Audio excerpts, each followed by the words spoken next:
Class 11th का vectors का एक क्वेश्चन है. The boatman can row with a speed of 10 km per hour in still water. If the river flows steadily at 5 km per hour, in which direction should the boatman row in order to reach a point on the other bank directly opposite to the point from where he started? The width of the river is 2 km.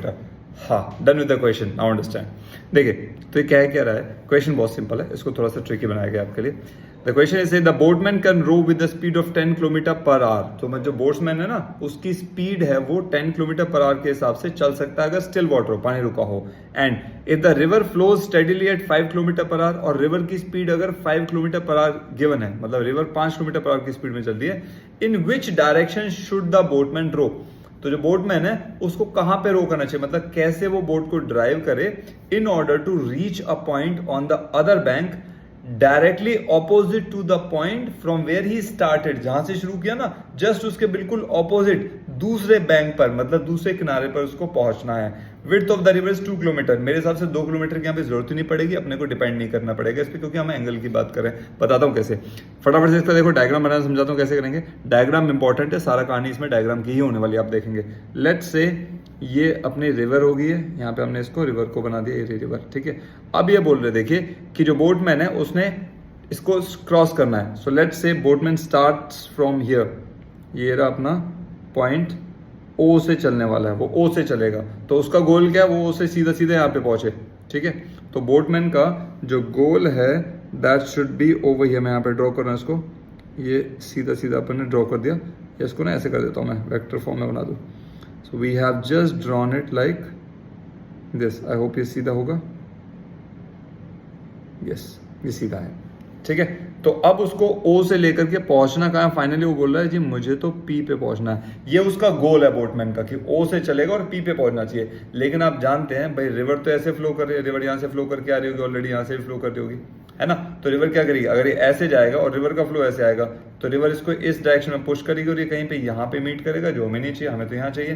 तो हमें क्या करना पड़ेगा, understood है कि इसको इस तरह से लेफ्ट साइड में कुछ स्ट्राइक करना पड़ेगा, मतलब जिस डायरेक्शन में रिवर जा रही है ना, उस डायरेक्शन में वर्टिकल के साथ कुछ एंगल बना करके इसको स्ट्राइक करना पड़ेगा. सो अज्यूम कर लो यहाँ पे जाने वाली है, ठीक है. अगर यहाँ पे जाएगी तो यहाँ पे रिवर का फ्लो ऐसे हो जाएगा. सो दैट मीन्स जो रिवर का फ्लो देखो गिवन है अपने को, रिवर का फ्लो है इस डायरेक्शन में, ये बना कर दिया उन्होंने, ये रहा रिवर, ठीक है. रिवर यहाँ पे फ्लो कर रही है. और इसको एक काम करते हैं, मैं इसका थोड़ा सा ना साइज इंक्रीज कर देता हूँ जरा. Does it work, 1 second. ये आपको ना वेक्टर क्लियर होना बहुत जरूरी है. देखिए if we can work on to this part, yes we can do that. ये देखिए अभी सारा काम इसमें डायरेक्शन का है. तो ये रिवर जा रही है, ठीक है. सो आप देखिए अपने को गिवन क्या क्या है यहाँ पर. So we are provided with this one.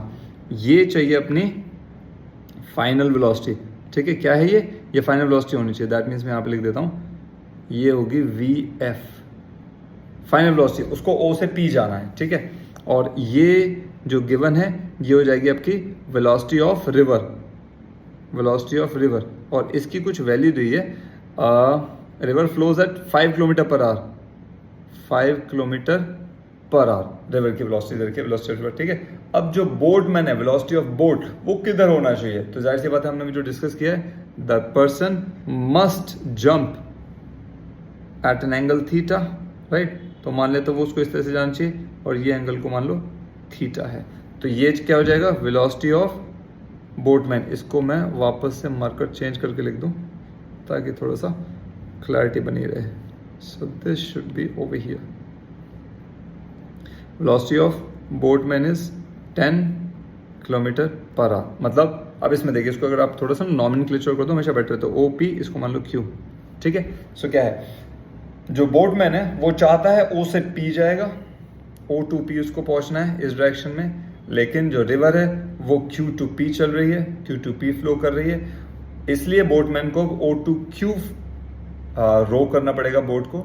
O two Q strike होनी चाहिए बोट इस डायरेक्शन में, ताकि धीरे धीरे रिवर इसको ओ टू पी लेके आ जाए. अब इन्होंने पूछा है फाइनल क्वेश्चन, कहते देखिए यहाँ पे, In order to reach a point on the other bank directly opposite the point where he started, अब इसे पूछे in which direction should the boatman start, मतलब ये कितने डायरेक्शन में, थीटा पूछा है इन्होंने, तो देखिए थीटा तो निकालना बहुत आसान यहाँ से हो जाएगा, इसको देखो ये हो जाएगा इन ट्राइंगल OPQ। अगर मैं आपसे बोलूँ साइन थीटा की वैल्यू निकालो, तो आप साइन थीटा को क्या लिखने वाले, sine theta is perpendicular upon hypotenuse, perpendicular यहाँ पे हो जाएगा PQ, हाइपोटेन्यूज हो जाएगा OQ, that is 5/10 which is equals to 1/2, यानी कि साइन 30 की वैल्यू होती है 1/2, सो थीटा कितना हो गया 30 डिग्री। अच्छा यहाँ पे आंसर नहीं आ गया है, ये ध्यान रखिएगा, ये थीटा क्या है, ये एंगल है वर्टिकल के साथ, लेकिन बोर्ड जो वो चला रहा होगा वो तो हम हॉरिजॉन्टल के हिसाब से देखेंगे, ठीक है। सो हॉरिजॉन्टल के साथ कितना एंगल होना चाहिए 30, ये प्लस में ये, so actual angle must be equals to 30 plus 90 degree, theta plus 90 is 120 degree. मतलब वो रिवर का जो फ्लो है, अज्यूम कीजिए ये रहा रिवर का फ्लो, मतलब ये रहा रिवर का फ्लो, रिवर के फ्लो के साथ ये कितना बनेगा angle 120 degree, and that's how the board should draw. Okay, I hope आपको ये क्वेश्चन समझ आया होगा, समझ आया तो लाइक करना, कमेंट करना, एंड यस चैनल को सब्सक्राइब करना बहुत जरूरी है, नहीं किया तो कर लेना। Thank you, take care.